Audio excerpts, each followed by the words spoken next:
Então, eu vou falar primeiramente o que é o Bitcoin, as principais características dele, como ele funciona. Vou falar um pouco sobre como usar o Bitcoin, sobre mineração e sobre os problemas mais conhecidos dele. Então, o que é o Bitcoin? Para a gente poder entender o que é o Bitcoin, a gente primeiro tem que entender o que é uma moeda.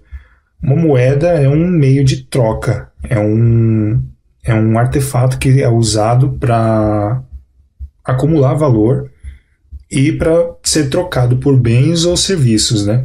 O real, o dólar, o euro, o próprio ouro já foi uma moeda também.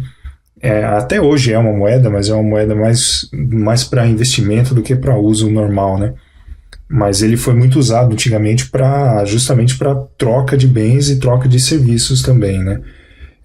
Supondo que você tenha uma vaca e você quer trocar por um terno, você precisa equiparar esses valores. Você não sabe quantos ternos valem uma vaca ou quantos sapatos valem um terno.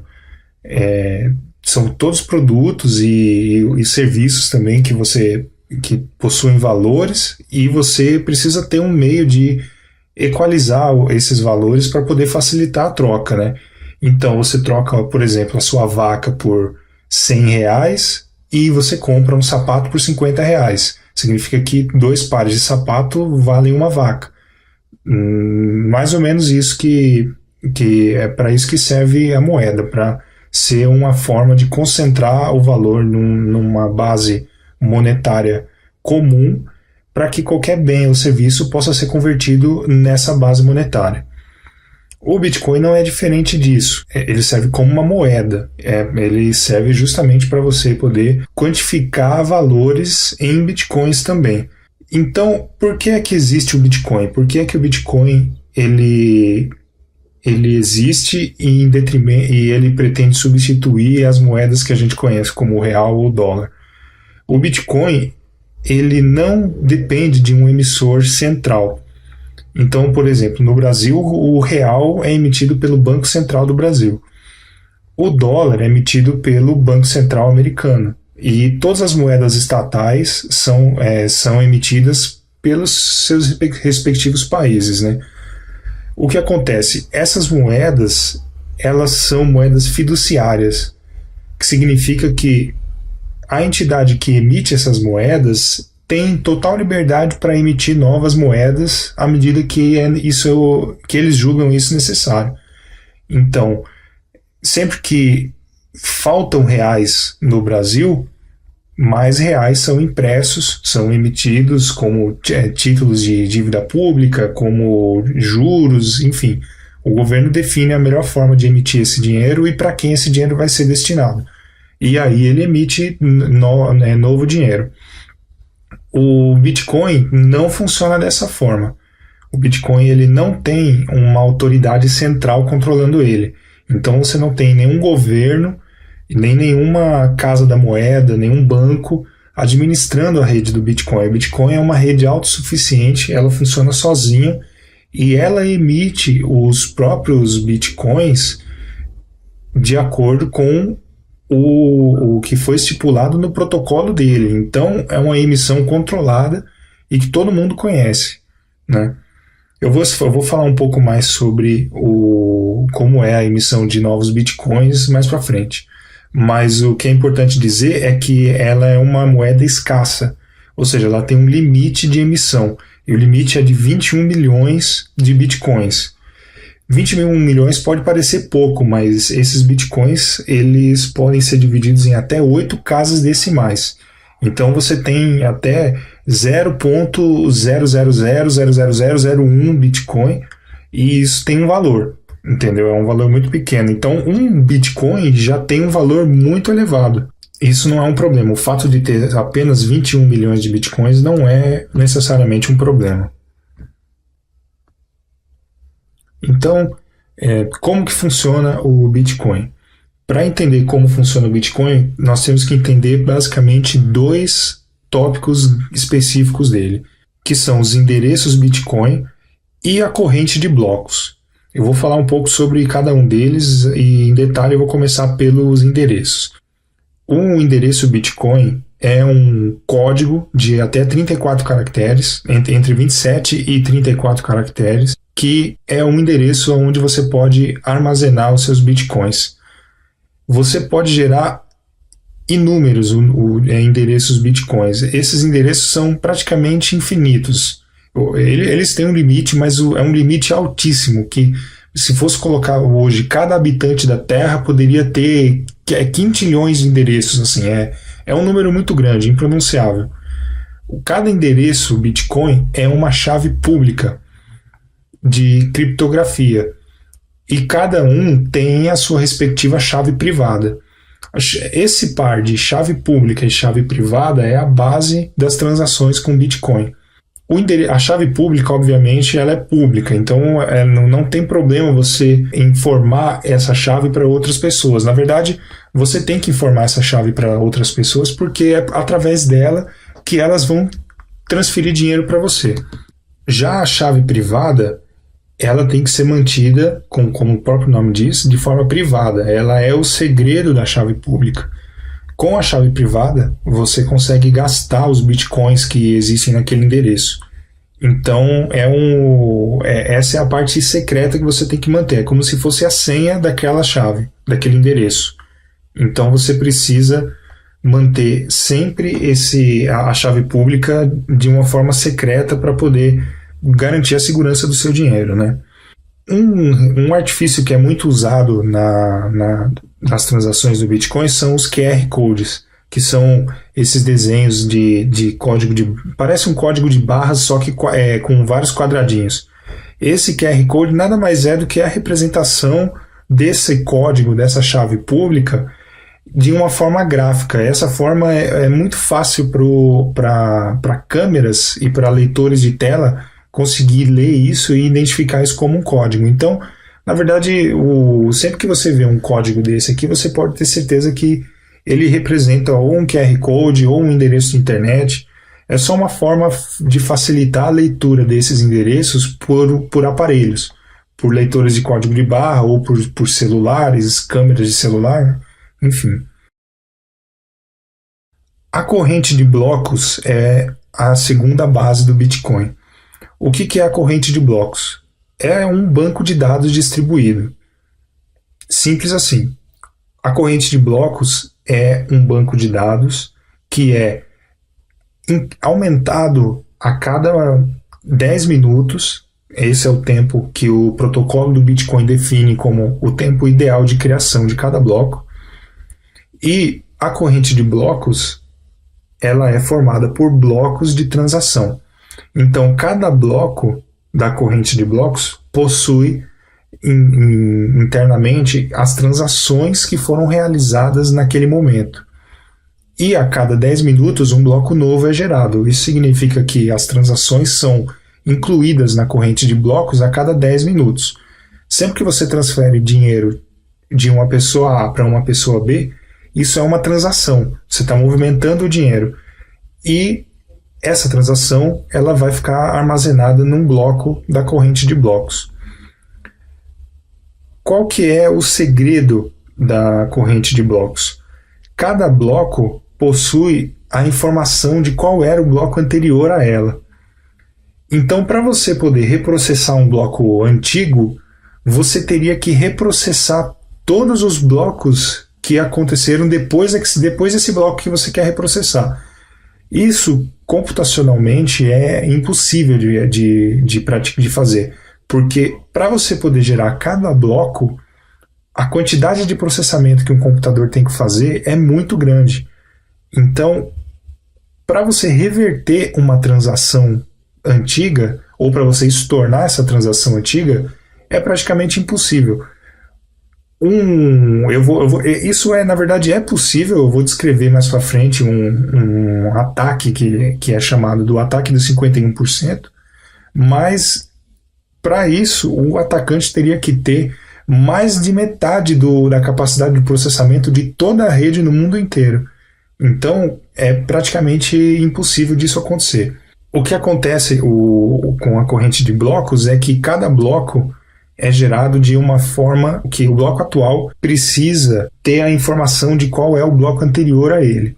E esse bloco anterior a ele tem a informação do bloco anterior e esse do anterior. E é por isso que é chamado de corrente, porque é formada uma corrente sempre a partir de um bloco.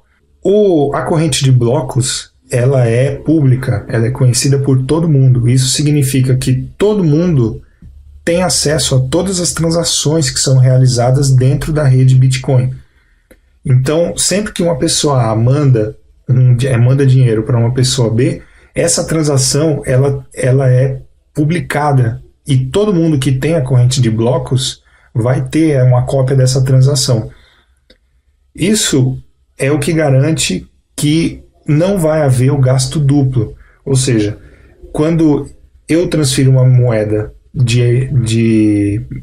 da minha carteira para a carteira de um amigo meu e eu tento transferir essa mesma moeda no futuro para outra pessoa, essa segunda transação não vai funcionar, porque essa outra pessoa vai saber que essa moeda já foi gasta anteriormente. Por quê? Porque as transações são públicas, entendeu? Essa é a forma que o protocolo garante que o dinheiro não vai ser duplamente utilizado, fazendo com que as transações sejam públicas. Como que o anonimato das transações é garantido, então? Ninguém sabe qual é o seu endereço do Bitcoin. O Bitcoin os endereços são códigos, mas esses códigos não estão associados a uma pessoa. Então você não tem como saber que o João tem aquele endereço e ele transferiu 1 milhão de Bitcoins para outra pessoa. Isso não acontece. Você não tem como saber de quem é cada endereço, entendeu? Então é dessa forma que o anonimato das transações é garantido. Contanto que ninguém saiba qual é o seu endereço, ninguém vai saber que você tem esse dinheiro. Bom, eu vou falar um pouco agora sobre como usar os bitcoins. Para usar os bitcoins, você obviamente tem que ter pelo menos um endereço de bitcoin. E o endereço, ele fica na sua carteira.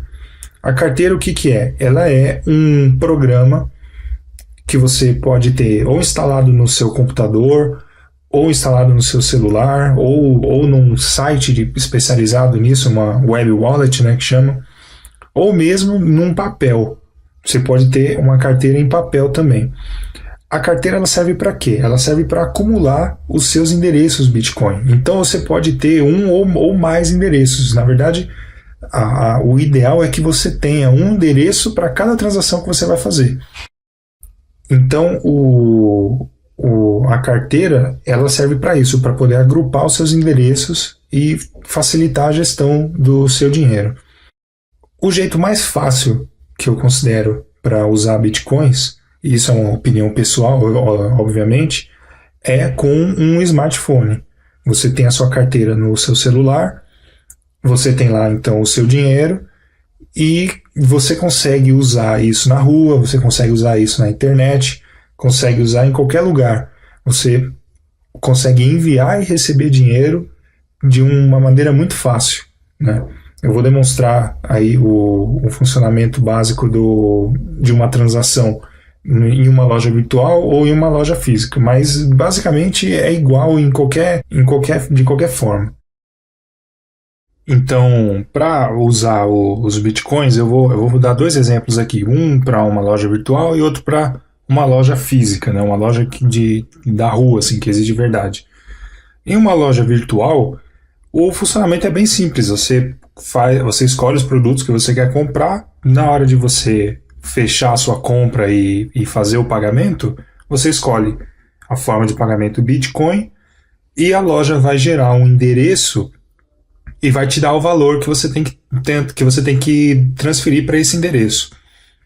Basta então que você pegue esse endereço, coloque lá na sua carteira, pode ser no seu smartphone ou pode ser no computador.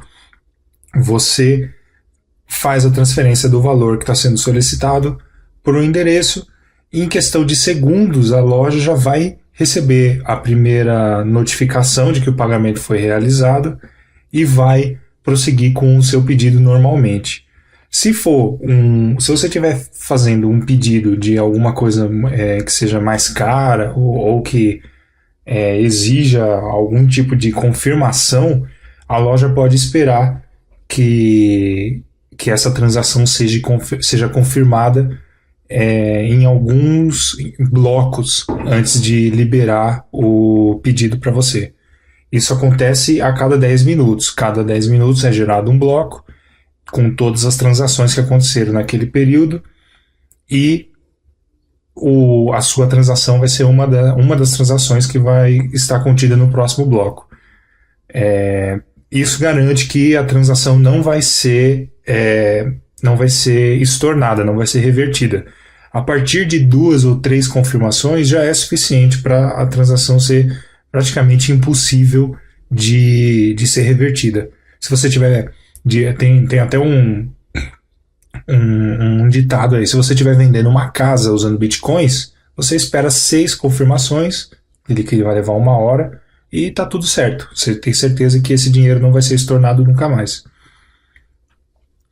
Em lojas físicas, a situação, a compra de Bitcoin, a venda de produtos e serviços também é simples, entendeu? Um estabelecimento, por exemplo, um restaurante que quer passar a aceitar Bitcoins também, pode ter um smartphone ou no próprio computador, no sistema de gestão, ele pode fazer a cobrança em Bitcoins também. Para isso é só ele... na hora de fazer o fechamento do pedido e mostrar o valor, mostrar junto um QR Code. Isso pode vir até impresso no papel, numa comanda de papel. E aí você, com o seu smartphone, você escaneia o QR Code, faz o pagamento e em questão de segundos o restaurante vai receber a notificação do primeiro pagamento. Como as transações desse tipo de estabelecimento geralmente são de baixo valor, você paga um almoço, paga um produto que seja mais barato e tal, você pode trabalhar sem ter as confirmações em tempo real. Você vai receber a primeira confirmação a partir de 10 minutos, mas a chance de que você tenha um gasto duplo com uma transação originada a partir de um celular é muito pequena. Então, você pode ficar tranquilo com relação a isso, se você for o dono do estabelecimento, né? A compra é bem tranquila também. Bom, para você comprar ou vender bitcoins, existem basicamente 2 formas. Uma é através da casa de câmbio e a outra é diretamente de outra pessoa, né? Existem algumas casas de câmbio que são chamadas de exchanges lá fora, né? Aqui são casas de câmbio, como o Mercado Bitcoin, o Bitcoin to You, o Bitfication, entre outros aí que aceitam depósitos em reais e você pode comprar bitcoins usando reais, né? Elas são uma mistura de casa de câmbio com bolsa de valores, porque você coloca ordens de compra e ordens de venda nesses sistemas e você pode comprar ou vender os seus bitcoins pelo valor que você achar conveniente, né? Outra forma de fazer isso é diretamente das pessoas que têm bitcoins. Então, existem sites, por exemplo, o Local Bitcoins, onde você pode anunciar que você está querendo comprar ou vender bitcoins. Você diz lá quais são as condições, o valor que você quer pagar, o valor que você está cobrando, enfim, da onde você é e como vai ser conduzida essa negociação. Alguns vendedores vendem até pessoalmente bitcoins. Você marca um dia e hora, você encontra com o vendedor num local que vocês combinaram e faz a troca. Você paga para ele em dinheiro e recebe os bitcoins na hora. Bom, eu vou falar um pouco agora sobre mineração. Eu falei anteriormente que os blocos são gerados a cada 10 minutos e que eles contêm todas as transações e tal, mas você deve estar se perguntando se o Bitcoin não tem uma autoridade central, então quem é que gera esses blocos, né? Onde eles ficam armazenados, né? E a resposta para isso é o processo de mineração. A mineração ela é um processo computacional, né? São computadores que fazem isso. E esses computadores, eles estão conectados em rede, pela internet, né? Mas numa rede P2P, que é uma rede descentralizada, criada especificamente para esse fim. E o que acontece? esses computadores todos estão competindo para descobrir o próximo bloco. Então, existe uma carga de processamento enorme para você poder descobrir qual vai ser o próximo bloco da corrente de blocos. Quem descobre esse bloco tem uma recompensa. A recompensa atualmente está em 25 bitcoins por bloco. Então, o minerador, né, o computador ou o grupo de mineradores que consegue descobrir qual vai ser o próximo bloco a partir de um processo computacional que demanda muita capacidade de processamento do computador, esse minerador vai ser recompensado com 25 bitcoins. Então, esse bloco vai conter todas as transações que aconteceram naquele período e mais uma transação de emissão de novos bitcoins, que são 25 bitcoins por bloco.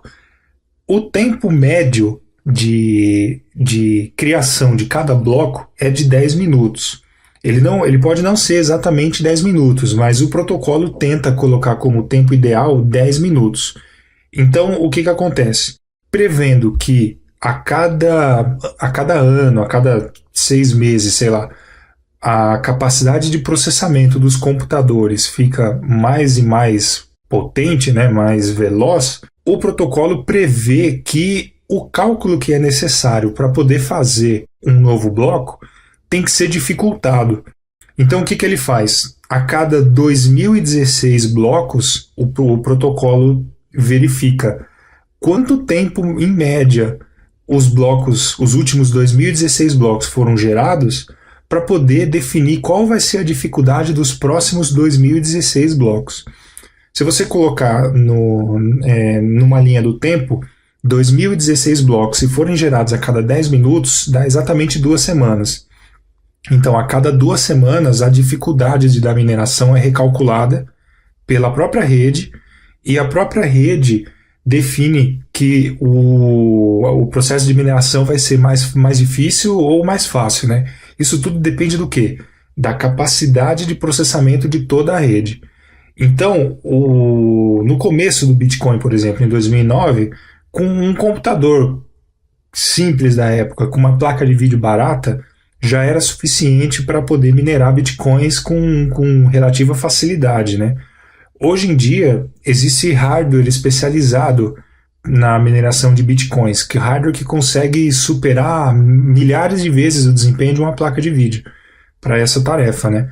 Então, a dificuldade aumentou absurdamente, né? O índice de dificuldade aumentou muito para poder compensar o avanço tecnológico da rede, você entendeu? Então, isso significa o quê? Que minerar usando o seu computador e uma placa de vídeo já não serve para mais nada, porque esse equipamento não tem velocidade suficiente para acompanhar o resto da rede, entendeu? Só que isso não é um problema. Eu costumo dizer o seguinte: o dinheiro não é para você imprimir em casa, entendeu? Você não imprime reais em casa, você não imprime dólares, euros, você não escava o chão da sua casa para tentar achar ouro, você entendeu? Então você não tem que minerar. O dinheiro não foi feito para ser criado assim. É claro que se você puder, se você tiver condições de hardware para poder fazer isso, é uma forma de você ganhar dinheiro. Assim como existem empresas de mineração que mineram ouro. Eles ganham dinheiro com isso, entendeu? Mas isso não é necessário. O dinheiro ele foi feito para quê? Para ser trocado. Você troca o seu trabalho por dinheiro, você troca o seu dinheiro por produtos e serviços. Então, o processo de mineração não é fundamental para o Bitcoin. Quem pode minerar já está minerando. E você sozinho, com um computador simples, com uma placa de vídeo, você provavelmente não vai conseguir minerar nada. Mesmo que você tenha hardware dedicado para isso, que são os ASIC miners, são equipamentos criados especificamente para a tarefa de mineração. Esses equipamentos eles são muito mais potentes do que um computador normal, mas ainda assim, sozinhos, eles não representam praticamente nenhum poder de processamento se comparado ao da rede. Então você tem vários equipamentos, vários computadores competindo para poder descobrir o próximo bloco da corrente de blocos inclusive o seu.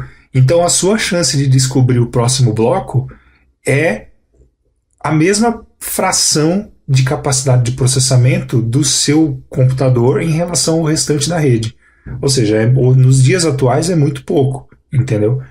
A rede atualmente está com uma capacidade de processamento de 5.000 terahashes por segundo. Então, são 5.000 trilhões ou 5 quatrilhões, né, de assinaturas por segundo. O hash é a assinatura, é o cálculo que é necessário para poder descobrir um bloco. Então você tem 5 quatrilhões de assinaturas sendo tentadas por segundo para poder você descobrir um bloco a cada 10 minutos. Entendeu? Se o seu computador não faz nada próximo disso, então você realmente não tem que estar minerando. Você pode usar o Bitcoin, você faz suas compras, você vende, você negocia, mas você não tem que estar minerando. Certo? E eu já falei sobre a recompensa, né? A recompensa, ela também é o seguinte, ela é reduzida a cada 4 anos. Então ela já foi de 50 bitcoins por bloco, agora em 2013 ela passou a ser de 25 bitcoins por bloco, daqui 4 anos ela vai ser reduzida pela metade novamente, vai ser de 12,5 bitcoins por cada bloco, e assim sucessivamente. A cada 4 anos a recompensa é diminuída pela metade. Por que isso? Porque o Bitcoin é uma moeda escassa, ela é uma moeda que nunca vai ultrapassar os 21 milhões de bitcoins. E ela só vai atingir esses 21 milhões de bitcoins no ano de 2140. Então está muito longe ainda, você entendeu? Qual que é a ideia? O Bitcoin sendo escasso, sendo um ativo que não pode ser gerado descontroladamente, ele vai se valorizar, certo? Hoje nós estamos em novembro de 2013. Um Bitcoin vale R$2.000. E a tendência de que esse valor aumente ainda mais e só aumente no futuro. Por quê? Porque o Bitcoin é uma moeda deflacionária, enquanto o real é uma moeda fiduciária, ou seja, uma moeda que inflaciona. O governo ele vai seguir imprimindo novos reais descontroladamente, provavelmente, e isso vai desvalorizar cada real. Comparado ao Bitcoin, que não pode ser impresso, não pode ser criado descontroladamente, ele vai só se valorizar em relação ao real e a todas as outras moedas estatais, que são todas moedas fiduciárias. Ainda sobre mineração. Se você sozinho, com o seu computador ou com o seu ASIC miner, você provavelmente não consegue minerar um Bitcoin, porque se você está concorrendo com tantas outras máquinas, a sua chance sozinho de conseguir descobrir um bloco e ele ganhar 25 Bitcoins é muito pequena. Então, para resolver esse problema, existem os pools de mineração, que são os grupos de mineração. São pessoas que resolveram criar grupos para poder fazer o processamento distribuído e juntas descobrirem um único bloco. Então você tem, por exemplo, um grupo com 1.000 mineradores. Somando toda a capacidade de processamento de todos esses 1.000 mineradores, você vai ter um número maior, um número mais representativo. Qual que é a ideia? É que todos esses mineradores juntos consigam achar um bloco e achar os 25 bitcoins. Dessa forma, esses 25 bitcoins são rateados entre todos os mineradores, de acordo com a forma com que cada um contribuiu para esse pool, né?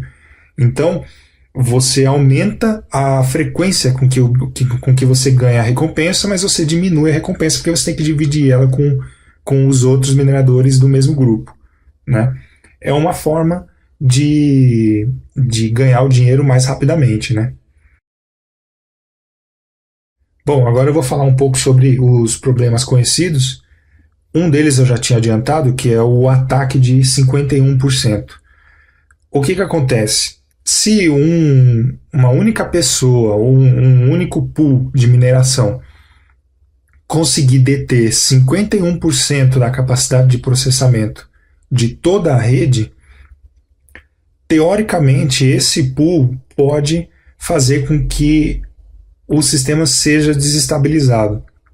Ou seja, se todo mundo está competindo para poder encontrar o próximo bloco, quem tem mais da metade de capacidade da rede tem, obviamente, mais da metade das chances de encontrar o próximo bloco. Então, se você tem mais da metade de probabilidade de encontrar o próximo bloco, você consegue, por exemplo, reprocessar o bloco anterior. Então, você tem condições de fazer uma transação, confirmar ela e futuramente, depois de 3 ou 4 blocos, se você ainda mantiver esse percentual absurdo de processamento, você ainda consegue estornar as transações que foram realizadas nesses blocos anteriores, nos blocos desde que você assumiu o controle da rede. Então, é uma situação hipotética, uma situação que até hoje nunca aconteceu e dificilmente vai acontecer por 2 motivos simples. Primeiro, porque a capacidade de processamento necessária para isso é muito, muito grande. E provavelmente os mineradores nenhum pool de mineração consegue uma capacidade de processamento tão grande. O segundo, porém, é que desestabilizar o sistema Bitcoin não é interessante para ninguém, muito menos para quem está dentro do sistema. Então, um pool de mineração que vive ganhando bitcoins e vive da valorização do Bitcoin não tem interesse nenhum em atacar a rede para poder derrubar o valor do Bitcoin. Você entendeu? Então, por mais que seja possível, não tem aplicação prática, não pode acontecer, entendeu? É muito difícil de acontecer, ninguém quer ver o seu patrimônio, o seu dinheiro virar pó, então isso não pode acontecer. Esse é um dos ataques. O outro problema conhecido é conhecido como firewall chinês. Ele, apesar do nome, ele não tem necessariamente a ver com a China. O que acontece? Na China, todo o acesso à internet é controlado por um firewall do governo que limita todo o tráfego de rede que entra e sai de dentro da China. Essa situação hipotética é supondo que a China simplesmente corte a internet de dentro para fora. Ou seja, as pessoas que estão dentro da China vão ter lá a sua rede, a sua internet interna funcionando, e as pessoas que estão fora da China também. Só que elas não vão ter comunicação entre si. Então, os pools de mineração, os mineradores da China não vão ter comunicação com os mineradores de fora da China. Qual que é a consequência disso? Cada uma dessas redes, como elas são descentralizadas, elas vão continuar minerando e continuar gerando seus próprios blocos. Então você vai ter uma divisão aí. Você vai ter a corrente de blocos dentro do território que está isolado, e você vai ter a corrente de blocos fora dessa rede isolada. E esses blocos vão continuar a ser criados a cada 10 minutos ou o tempo que for necessário para isso. E isso pode, então, gerar são 2 correntes de blocos distintas, entendeu?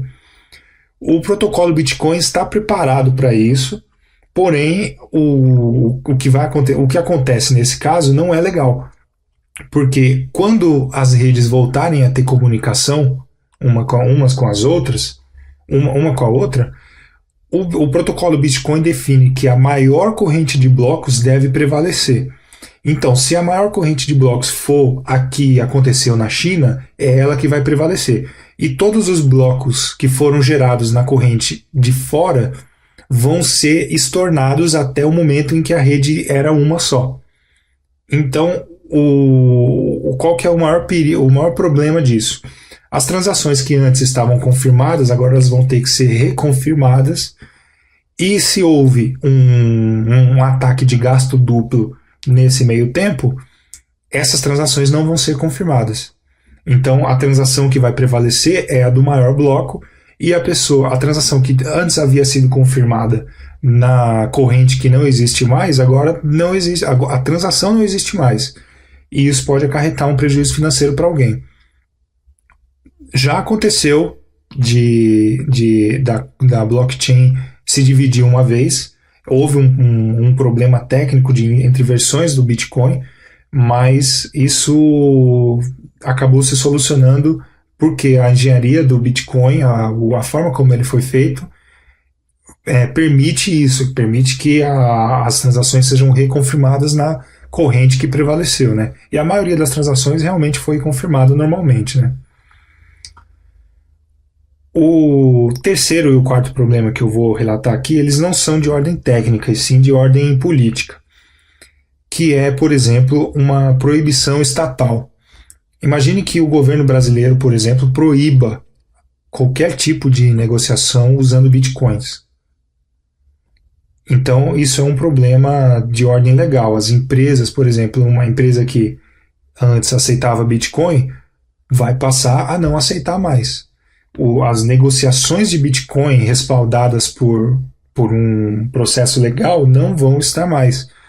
E o empresário ele não quer trabalhar fora da lei, entendeu? Se você tem um comércio, se você tem uma empresa, uma loja de eletrodomésticos, por exemplo, você não vai querer ter um fiscal do governo pegando no seu pé porque você aceita bitcoins também. Você vai simplesmente parar de aceitar bitcoins, e isso não é bom para a economia do Bitcoin. É uma possibilidade, pode acontecer. Obviamente, isso não vai parar o Bitcoin. Ele vai provavelmente dificultar a adesão do Bitcoin em um determinado país, no Brasil, nos Estados Unidos, em qualquer lugar onde ele for proibido. Mas a rede em si vai continuar funcionando. Então, essa é uma preocupação também. E outra preocupação é a economia deflacionária do Bitcoin. Não necessariamente isso é um problema. Há quem diga que você ter uma economia deflacionária é bom, porque o valor do seu dinheiro é mantido. Então, por exemplo, se você tem hoje um Bitcoin que vale R$2.000 e amanhã ele vale R$2.500, o seu poder de compra aumentou. Você não teve que trabalhar mais por isso, você só guardou, você só poupou o seu dinheiro e amanhã o seu dinheiro vale mais. Isso é uma economia deflacionária. É o contrário da economia inflacionária, que é a economia que a gente está acostumado a conhecer. A gente vai você vai num supermercado hoje comprar um pacote de biscoitos, ele custa R$1. Se você for o mês que vem, ele custa R$1,20. Então, o seu poder de compra diminui. Se você guardou reais, se você simplesmente guardou o seu dinheiro e não trabalhou para aumentar o seu dinheiro, amanhã o seu dinheiro vale menos. Isso é uma economia inflacionária. O Bitcoin é o contrário, é uma economia deflacionária. Há quem diga que isso é um problema, porque isso faz manter o poder de quem tem mais dinheiro. E em parte é verdade. Se você tem a capacidade de poupar o seu dinheiro, você vai ter mais poder. Só que ninguém consegue poupar para sempre. Você entendeu? Numa economia deflacionária, os juros não compensam o investimento. Os juros são baixos.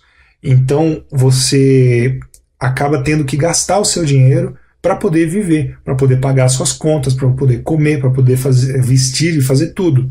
Então, o seu dinheiro, uma hora ou outra, vai ter que entrar em circulação de novo e vai parar na mão de alguém. Essa é uma forma de fazer a economia andar, né? Outra forma é a forma como a economia inflacionária é, que ela obriga todo mundo a trabalhar para poder manter o valor não o valor do dinheiro, mas manter-se com dinheiro, com poder de compra equivalente, entendeu? Então você tem que trabalhar para você poder ter dinheiro, para você poder